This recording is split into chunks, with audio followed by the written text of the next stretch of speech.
अस्सलामुअलैकुम नाज़रीन, मैं खुरम गर्ज़ेज़ी आप सबको प्रोग्राम सेहत ज़िंदगी में बहुत बहुत खुशामदीद कहता हूँ। जनाब, प्रोग्राम सेहत ज़िंदगी सच न्यूज़ का लाइव क्लिनिक है।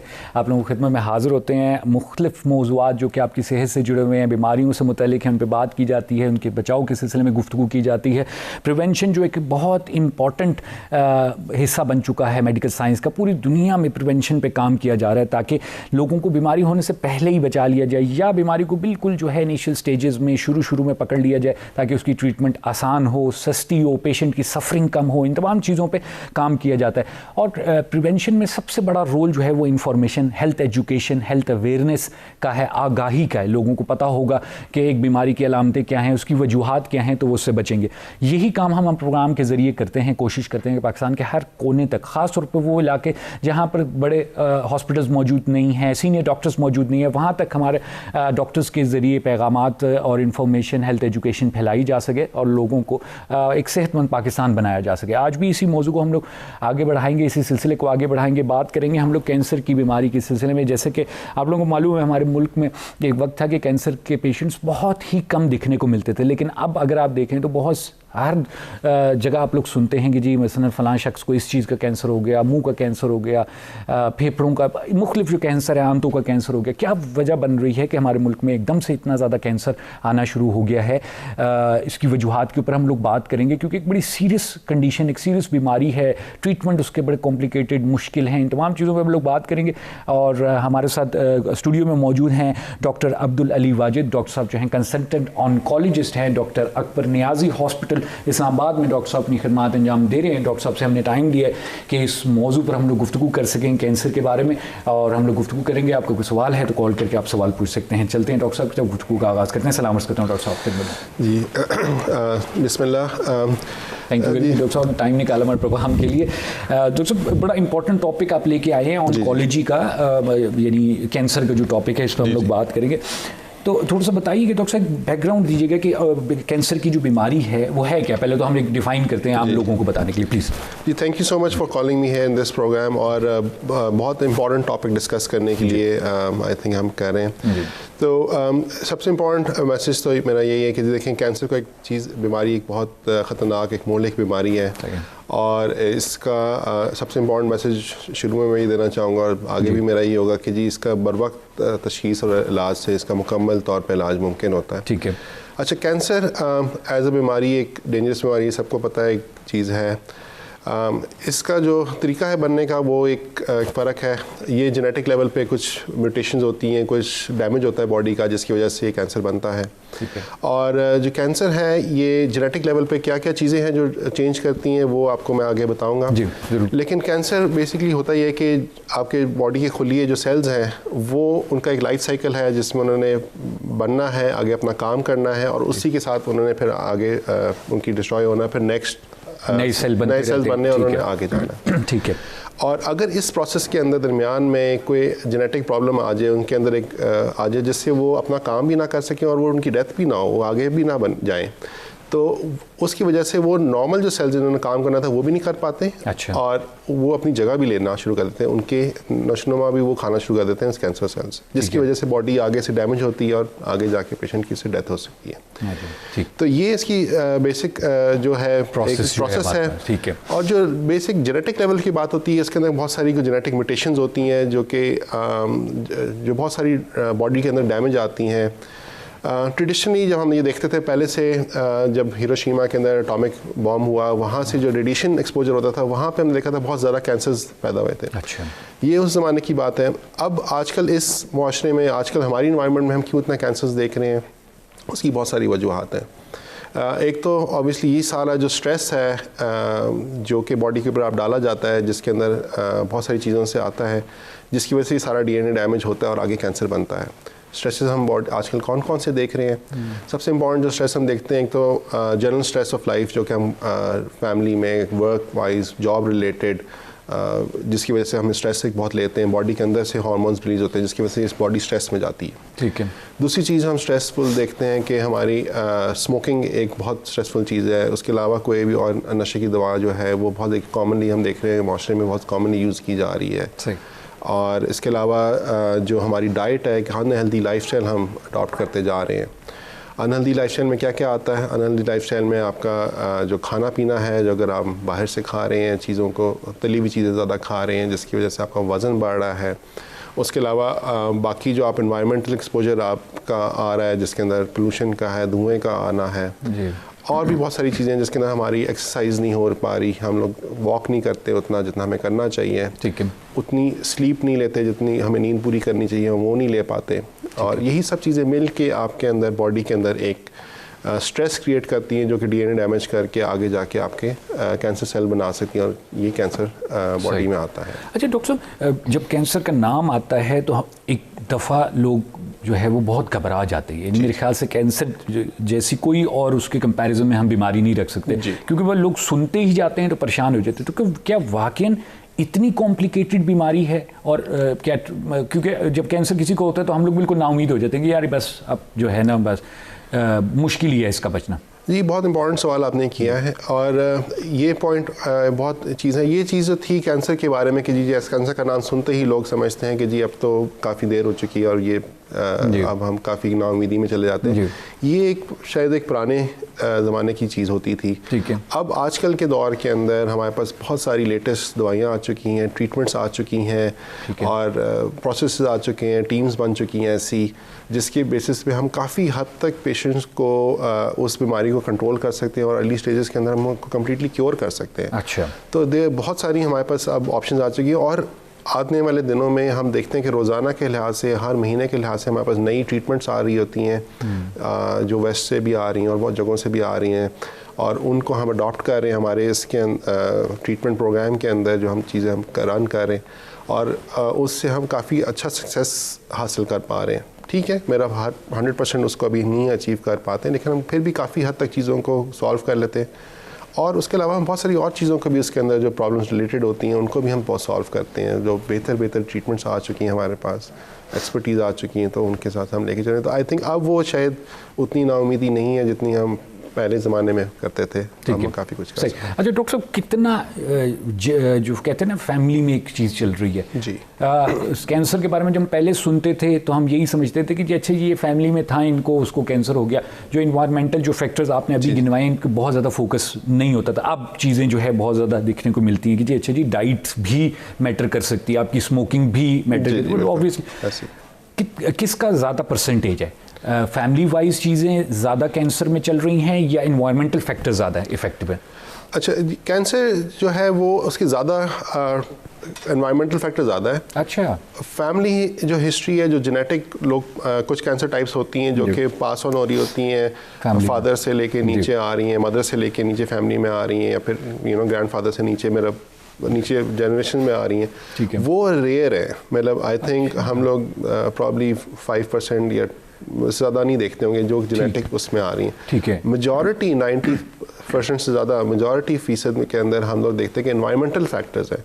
अच्छा। जिसके अंदर ऑब्वियसली स्मोकिंग है, आपकी बाकी अनहेल्दी लाइफस्टाइल्स हैं। अच्छा। ये चीज़ें हम ज़्यादा देख रहे हैं और ऑब्वियसली मतलब हमारे अपने हाथ में है इसका होना या ना होना। जी बिल्कुल जी, ये चीज़ बहुत इंपॉर्टेंट है समझने वाली। हमारे मेरा जो लोग देख रहे हैं और हम लोगों के लिए मैसेज देना भी सबके लिए कि इसकी बहुत सारी वजूहात हमारे हाथ में भी हैं। कुछ चीज़ें तो हम समझ चुके हैं जो कि हमें कॉज कर रही हैं, कुछ चीज़ें हम अभी तक नहीं समझे लेकिन आने वाले दिनों में उन चीज़ों के बारे में भी क्लैरिटी आ रही है। ठीक है। तो ये बहुत सारी चीज़ें हमारे अपने ही हाथ में, हमारे लाइफस्टाइल से लिंक्ड है। क्या चीज़ें हम बॉडी के अंदर लेके जा रहे हैं, क्या चीज़ें हम खा रहे हैं, क्या चीज़ हम मेरा लंग्स के अंदर जा रही हैं, किस तरह की हम एनवायरनमेंट में रह रहे हैं। ठीक है। और मेंटली हम उनको कैसे डील करते हैं उन चीज़ों को, लेट्स से स्ट्रेस को या कोई भी चीज़ आपके प्रॉब्लम आती है उसको, तो उन सब चीज़ों को हम कैसे डील करते हैं, वही चीज़ें वजूहात बनती हैं कैंसर की। अच्छा। और उनको हम प्रिवेंट कर सकते हैं।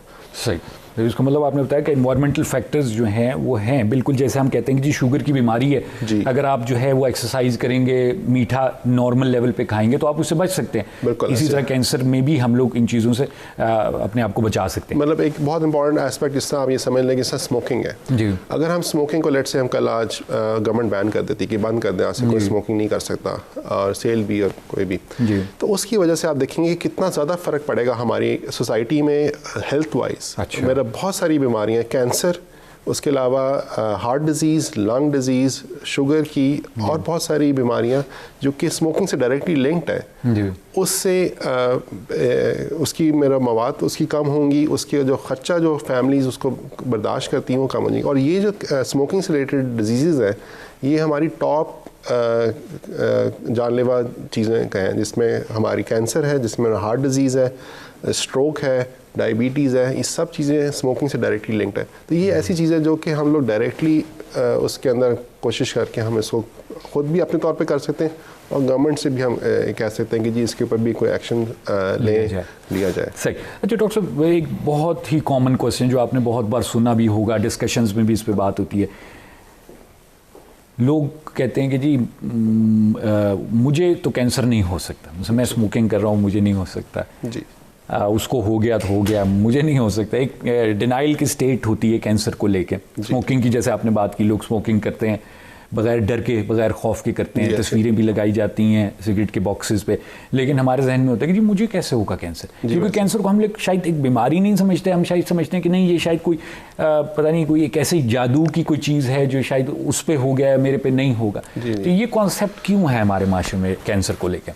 देखिए ये चीज़ तो एक कॉमन बिलीफ होता है सबका, जब लोगों को कोई बीमारी होती भी है तो लोग एक डिनाइल फेज में जाते हैं। ठीक है, तो ये जो भी डेंजरस चीज़ होती है जिससे आप ज़्यादा बीमार हो सकते हैं और काफ़ी लोगों को देते हैं, उससे इनर आपका यही होता है कि यार ये चीज़ मुझे ना हो, या उससे आप दूर रहना चाहते हैं, या अगर होती है तो लोग अपने आप को एक कोपिंग मैकेनिज्म है कि जी आप इसके ना हो। लेकिन ये चीज़ भी एक मिस इन्फॉर्मेशन है, क्योंकि जो हमारी मेडिकल तहकीक है वो तो ये प्रूफ कर रही है और सबके सामने उसके फिगर सामने हैं कि जी कितने % लोगों के अंदर कैंसर है। मेरा 1 in 3 का फिगर है। मतलब अगर आप समझ लें कि आपके फैमिली में 10 लोग हैं तो उनमें से 3 लोगों को कैंसर होने के चांसेस हैं।